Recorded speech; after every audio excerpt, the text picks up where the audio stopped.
Everyone, welcome to my channel. तो बिना किसी देरी के शुरू करते इस ड्रामा का हिंदी एक्सप्लेनेशन का एपिसोड 22। एपिसोड के स्टार्टिंग में हम दोनों को वापस आते हुए देखते हैं, जहां पर नैन्सी उससे पूछती है कि तुम इतने ज़्यादा अपसेट क्यों लग रहे हो, और अगर इसकी वजह मेरी मॉम है तो तुम फिक्र मत करो, तुम्हें मुझसे मिलने के लिए वो नहीं रोकेंगी। जिस पे जुआन ने बोला कि मैं तो सियाचुन के बारे में सोच रहा था कि तुम उसे किस हद तक पसंद करती थी, क्योंकि उसे गुजरे हुए तो बहुत साल हो चुके हैं, लेकिन तुम आज तक भी उससे मूव ऑन नहीं कर पाई हो। जिस पे तो नैन्सी को वो जेलस लगता है, और थोड़ा बहुत जेलस तो वो जरूर था ही। जिस पे नैन्सी बोलती है कि हाँ मैं उसे पसंद करती थी, लेकिन तुमसे ज्यादा तो नहीं। मैंने तो तुम्हें पहले ही बताया था कि बचपन में हम दोनों बहुत ज्यादा क्लोज थे, हम दोनों तो साथ में ही पले बड़े थे, लेकिन वो सब कुछ तो सिर्फ बचपन में ही था। लेकिन जब हम दोनों बड़े हुए तो उसने अचानक से मुझसे बात करना छोड़ दिया और मुझे इग्नोर करने लगा, और मुझसे चीजें छुपाने लगा, और उसके माइंड में क्या चल रहा था वो मुझे कभी भी नहीं बताता था। मैं जब भी उसके पास जाती थी तो वो मुझे डांट कर भगा देता था। पहले तो हम दोनों स्कूल भी साथ जाया करते थे, लेकिन बाद में उसने फिर जाने से भी मना कर दिया।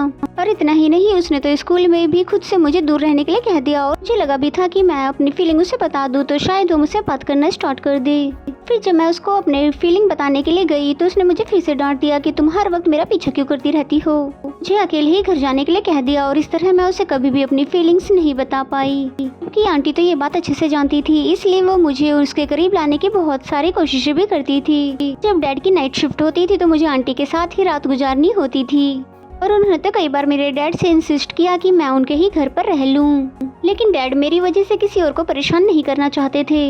जिस पे आंटी ने कहा कि ठीक है, मैं आप लोगों के लिए सियाचुन के हाथों से डिनर भिजवा दूंगी। और वो वही दिन था जिस दिन लेबोरेटरी में आग लग गई थी। सियाचुन उसे देखते ही जल्दी से उसको बाहर ले आता है, लेकिन उसका डैड तो अभी भी लेबोरेटरी के अंदर ही थे। और सियाचुन मुझे कहने लगा तुम यहीं बैठकर मेरा इंतजार करो, मैं अंकल को लेकर आ जाता हूँ। सियाचुन अंदर जाता है उसके डैड को ढूंढने के लिए, लेकिन आग बहुत ज्यादा थी, और फिर अंकल को अपने बैग पर कैरी करके बाहर लाने लगा, और काफी हद तक तो कामयाब भी हो गया था। लेकिन लास्ट में एक बहुत ही बड़ा फायर एक्सप्लोड होता है और इन दोनों की जान चली जाती है। नैन्सी रोते हुए उन दोनों को आवाजें लगाने लगी। उन दोनों में से कोई भी तो उसको आंसर देता नहीं है, लेकिन इसी वजह से उसको पैनिक डिसऑर्डर हो जाता है, और वो जुआन को बताती है कि वो बहुत ही अच्छा इंसान था, बहुत ही ज्यादा जीनियस और हार्ड वर्कर और टैलेंटेड, मेरी तरह नहीं जो कि कोई भी काम सही से नहीं कर सकती। और अगर आज वो जिंदा होता तो यकीनन मेरे बॉस से भी ज्यादा अच्छा राइटर होता। मुझे बहुत ही ज्यादा दुख है कि उसकी जान मेरी वजह से गई है, और ऐसे इंसान की वजह से जिसे वो पसंद भी नहीं करता था। जिस पे जुआन उसे संभालते हुए बोलता है कि उसने तुम्हें कभी भी डिसलाइक नहीं किया, और उसने हमेशा तुम्हें पसंद किया, और मैं जब से हैवान पैलेस से वापस आया हूँ वो कई बार मेरे ख्वाब में आ चुका है, और इसी से मुझे पता चला कि वो तुम्हें पसंद करता था। क्योंकि नैन्सी को तो लगता है कि वो इसके लिए परेशान हो रहा है, इसलिए ऐसी बातें कर रहा है, क्योंकि जुआन ने तो कभी भी रियल में सियाचुन को देखा ही नहीं, और उसे अपने बारे में परेशान होने से मना करने लगी और साथ अपने घर ले जाने लगी। एंड देन नेक्स्ट सीन में जुआन को अकेला बैठा हुआ दिखाते हैं, जो कि सोच रहा था कि जब उसने बताया था कि डॉक्टर मेरे डिसऑर्डर को ठीक नहीं कर पा रहे, क्योंकि डॉक्टर का कहना है कि मेरा डिसऑर्डर वही लोग ठीक कर सकते हैं जिनकी वजह से ये हुआ था, और जब वो इस दुनिया में है ही नहीं तो मेरा डिसऑर्डर कैसे ठीक होगा।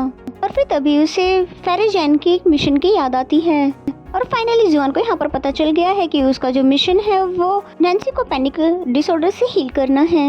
और फिर एक बार फिर से जुकेन को इमेजिन करने के लिए बोल देता है कि अगर नोबेल का मेन लीड अपनी हीरोइन के दिल में बैठे डर को खत्म करना चाहता है, और इसके साथ ही वो हमेशा के लिए डिसअपियर हो जाएगा, और अगर तुम इसकी जगह होते तो क्या करते। और इससे पहले जुकेन कुछ कह पाता, जुआन को अपने आप ही सवाल का जवाब मिल जाता है। उसके कमरे में जाते ही जुकेन कहने लगता है यकीनन मैं भी अपनी जान की फिक्र नहीं करता। नेक्स्ट सीन में यकीन को जुकेन का नोवेल पढ़ता हुआ दिखाया गया, जो कि उसने अपने रियल लाइफ पर लिखा था। फाइनली वो भी ये बात जान जाती है, नोबेल के कैरेक्टर फीमेल जो कि उसके बहुत करीब थी, जिसका नाम सोई था, वो किसी और को नहीं बल्कि यकीन को ही कहा करता था। और फिर जुकेन के साथ वाली सभी मेमोरी को याद करती है और सोचती है कि उसने मुझे कभी भी किसी चीज के लिए फोर्स नहीं किया, हमेशा फ्रीडम दी, वही करने को कहा जो मुझे पसंद था। लगता है मिस यकीन को भी अपनी फीलिंग्स छुपाना अब मुश्किल लग रहा है। एंड देन नेक्स्ट मॉर्निंग का सीन दिखाया जाता है, जहाँ पर नैन्सी सुबह सुबह ही गुड मॉर्निंग का मैसेज देखकर जुआन का बहुत ज्यादा खुश हो जाती है। देन ऑफिस का सीन दिखाया जाता है, जहाँ पर नैन्सी सारा काम फिनिश करने के बाद जुकेन से 2 दिन का लीव मांग रही थी, क्योंकि ऑफिस में आजकल ज्यादा बर्डन तो नहीं है। जिस पे जुकेन ने कहा मैं तो कहूँगा तुम रिजाइन ही दे दो, तो ये सुनते ही वो बहुत ही ज्यादा हैरान हो जाती है और कहती है कि क्या हुआ अगर मैंने 2 दिन की छुट्टी मांग ली, ये तो हर एम्प्लॉय का हक है। और फिर जुकेन उसको फुल टाइम ऑथर का कॉन्ट्रैक्ट पकड़ाते हुए कहने लगा कि बहुत ही अच्छा लिख लेती हो और इस पोस्ट के लिए तो तुम्हें असिस्टेंट की पोस्ट तो छोड़नी ही होगी। और नैन्सी तो इतनी ज्यादा एक्साइटेड हो जाती है कि जुकेन उस पर बिना सिग्नेचर किए ही उसे बाहर सोचने के लिए भेज देता है। एंड देन जुआन को दिखाया जाता है जो कि आंटी से मिलने के लिए आया था, जो कि अभी डांस क्लासेस दे रही थी, और उन्हें बताता है कि मैं आपसे जरूरी बात करना चाहता हूँ। वैसे तो वो पहले से ही जानती थी कि जुआन क्या बात करना चाहता है और कहने लगी कि मैं तुम दोनों के रिलेशनशिप के अगेंस्ट नहीं हूँ, लेकिन माँ होने के नाते मेरा भी कुछ फर्ज बनता है, और अगर तुम्हारा फ्यूचर के बारे में कोई भी प्लान नहीं है तो मैं अपनी बेटी का हाथ तुम्हारे हाथ में कैसे दे दूँ। जिस पे जुआन ने भी स्ट्रेट फॉरवर्ड कह दिया कि मैं इस दुनिया का नहीं हूँ, मैं तो बस नैन्सी का लिखे हुए नोवेल का एक फिक्शन कैरेक्टर हूँ जुआन। उन्हें भी याद आ गया कि जब नैन्सी जुआन के बारे में लिख रही थी, फिर भी कहने लगती है क्या तुम दोनों को मैं 3 साल की बच्ची लगती हूँ कि तुम मुझे अजीब गरीब कहानी सुनाओगे और मैं मान जाऊंगी। जिसके बाद जुआन अपने हाई जंप करके अपने पावर का यकीन उन्हें दिखाने लगता है, और ये कोई आम इंसान तो नहीं कर सकता है। और अब आंटी को भी इसकी बात का यकीन आ जाता है और जुआन बताने लगता है कि मैं यहाँ नैन्सी के पैनिक डिसऑर्डर को ठीक करने के मिशन पर यहाँ पर आया हूँ और इसमें मुझे आपकी हेल्प चाहिए। उन्होंने बताया कि डॉक्टर के अकॉर्डिंग ये वही ठीक कर सकते हैं जिनकी वजह से ये हुआ था। उसके डैड और सियाचुन तो रहे नहीं तो अब कैसे ठीक होगा। जिसपे जुआन ने कहा कि ये डिसऑर्डर उनकी वजह से नहीं बल्कि नैन्सी की वजह से है। अगर हम उसका डर खत्म कर दे तो इसका हमेशा के लिए इस पैनिक डिसऑर्डर से जान छूट जाएगी। नैन्सी को दिखाते हैं जिसकी रिजाइग्नेशन एक्सेप्ट कर ली जाती है। अब वो असिस्टेंट नहीं रही बल्कि ऑथर बन गई है, और जब तक कोई नई असिस्टेंट नहीं मिल जाती तब तक उसे ही असिस्टेंट का काम भी संभालने के लिए कह दिया। फिर जैसे ही ऑफिस से ऑफ होता है तो जुआन उसके लिए पहले से ही खड़ा था, जिसे देखते ही नैन्सी फौरन से उसे हक कर देती है और फिर कहने लगती है कि मैंने बताया तो था मुझे मिस येकिन के साथ डिनर करने के लिए जाना है, तो फिर लेने के लिए क्यों आए हो। जिस पे जुआन कहता मैं इसीलिए तो आया हूँ, और अब मेरी गर्लफ्रेंड फुल टाइम ऑथर बन गई है तो इस खुशखबरी को मैं सबसे पहले उसके मुंह से सुनना चाहता था।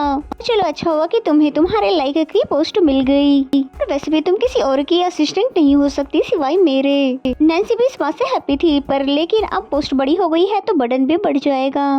और फिर दोनों ही बातें करते वहाँ से जाने लगे। एंड देन नेक्स्ट सीन में नैन्सी को येकिन के साथ डिनर करते हुए दिखाया जाता है, और उसके ऑथर बनने की खुशी में उसकी स्पेशल डिशेस बनवाई थी। नैन्सी ने बताया कि मैंने कभी सोचा भी नहीं था कि मैं ऑथर बन जाऊंगी, मेरा तो सबसे बड़ा ख्वाब भी असिस्टेंट बनना ही था, और सच कहूँ तो मुझे राइटिंग करने की सबसे बड़ी मोटिवेशन तो सिर्फ आपसे ही मिली है। अब नैन्सी का तो ख्वाब पूरा हो चुका है, जिसपे वो येकिन का भी ख्वाब पूछने लगती है, जिसपे वो कहती है कि कुछ ज्यादा नहीं है, बस मैं अपने ड्रीम बॉय का ड्रीम पूरा करना चाहती हूँ। और यहाँ वो जुकेन की बात कर रही थी और ये बात नैन्सी भी समझ गई, और फिर नैन्सी भी उसे मोटिवेट करते हुए कहने लगी कि पहले मुझे भी डर लगता था अपने प्यारों को खोने से, लेकिन अब सोचती हूँ कि 2 लोग साथ रहे और हर चैलेंज को फेस करे, फिर क्या हुआ एंडिंग अगर थोड़ी सी बुरी हो, इस बात का इतना ज्यादा रिग्रेट नहीं होना चाहिए, और वैसे भी एंडिंग का किसे पता। नेक्स्ट सीन में नैन्सी और जुकेन साथ में बैठकर काम कर रहे थे। जुआन खाने के लिए लेकर आता है लेकिन जुकेन को खाने नहीं देता। वैसे तो जुआन का यहाँ पर कोई काम नहीं था, लेकिन वो अपनी गर्लफ्रेंड को किसी और के साथ अकेला नहीं छोड़ना चाहता था, इसलिए पीछे ही बैठकर उन पर नजर रखने लगा।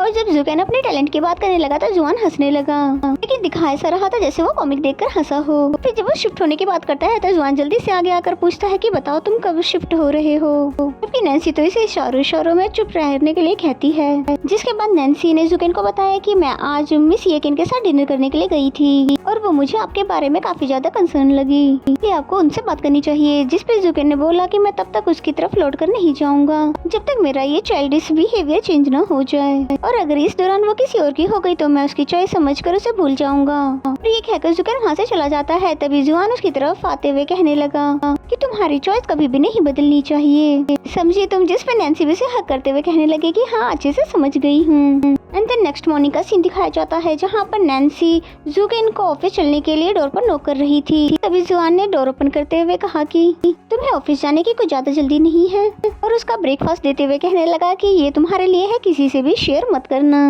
वैसे यहाँ पर वो जुकेन की बात कर रहा था, और फिर ऑफिस जाने से पहले उसे गुड बाय किस करने के लिए कहता है। नैन्सी तो उसे चिढ़ाने के लिए किस करने के बजाय उसे लिपस्टिक लगाने लगी। जुआन उसे टाइटली हक कर देता है जैसे कि उसको दोबारा ये मौका नहीं मिलने वाला, और फिर ऑफिस जाने से पहले ही वो दोनों एक दूसरे को हार्ट पास करने लगे, और ये करते हुए वो दोनों ही बहुत ज्यादा फनी लग रहे थे।